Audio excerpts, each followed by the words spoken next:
اعوذ باللہ من الشیطان الرجیم، بسم اللہ الرحمن الرحیم۔ موزن اسلام کی طرف سے تمام سننے والوں کو خوش آمدید۔ ایک صحابی رسول کریم صلی اللہ علیہ وآلہ وسلم کی خدمت میں حاضر ہوئے اور عرض کیا، یا رسول اللہ، میرے اچھے سلوک کا سب سے زیادہ حقدار کون ہے؟ فرمایا، تمہاری ماں۔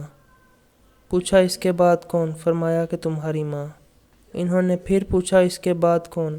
حضرت صلی اللہ علیہ وآلہ وسلم نے فرمایا کہ تمہاری ماں۔ انہوں نے پوچھا، اس کے بعد کون؟ حضرت صلی اللہ علیہ وآلہ وسلم نے پھر فرمایا کہ تمہارا باپ۔ ایک اور حدیث میں ہے کہ ایک صحابی نے نبی کریم صلی اللہ علیہ وآلہ وسلم سے پوچھا، کیا میں بھی جہاد میں شریک ہو جاؤں؟ حضرت محمد صلی اللہ علیہ وآلہ وسلم نے دریافت فرمایا کہ تمہارے ماں باپ موجود ہیں؟ انہوں نے کہا کہ ہاں موجود ہیں۔ نبی کریم صلی اللہ علیہ وآلہ وسلم نے فرمایا کہ پھر انہی میں جہاد کرو۔